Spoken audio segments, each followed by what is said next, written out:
Assalamualaikum warahmatullahi wabarakatuh.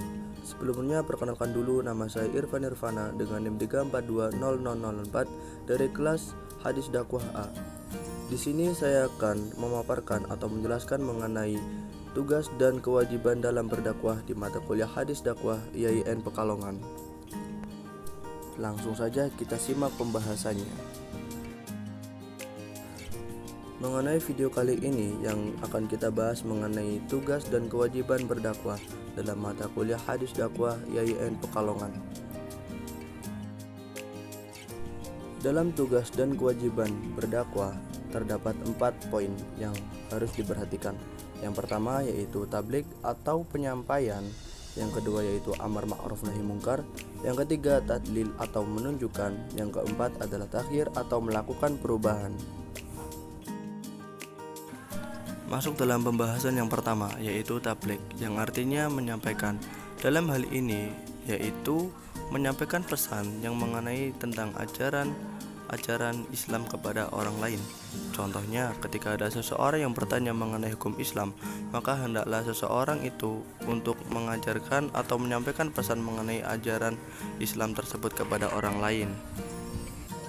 Seperti yang dijelaskan dalam sebuah hadis dari Abdullah bin Amr, Nabi SAW bersabda yang artinya, sampaikanlah dari walau hanya satu ayat dan beritakanlah dari Bani Israel. Tidak mengapa, barang siapa berdusta atas namaku secara sengaja, maka bersiaplah menempati tempat duduknya di neraka. Hadis riwayat Imam Bukhari, Imam Tirmizi, dan Imam Ahmad. Yang kedua yaitu amar ma'ruf nahi mungkar. Dan istilah ini juga sudah begitu populer.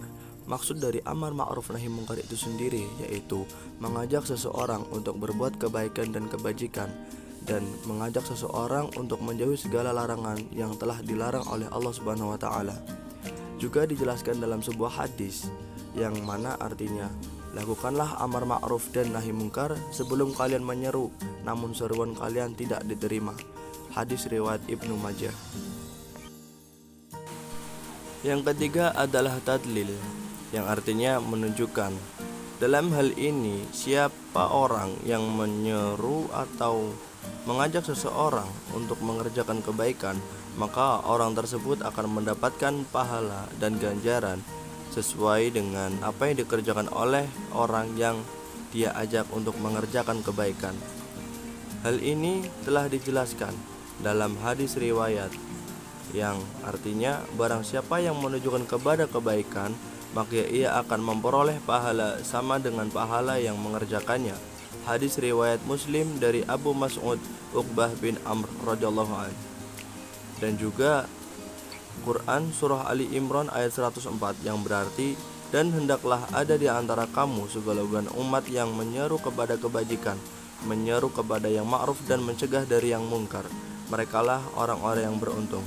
Quran surah Ali Imran ayat 104.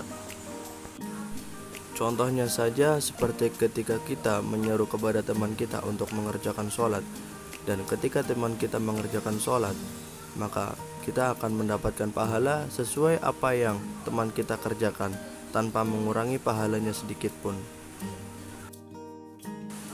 Dan dalam hadis lain juga dijelaskan, yang artinya, barang siapa mengajak kepada petunjuk, ia akan memperoleh pahala sama dengan pahala orang yang mengikuti ajakannya itu, tidak berkurang sedikit pun.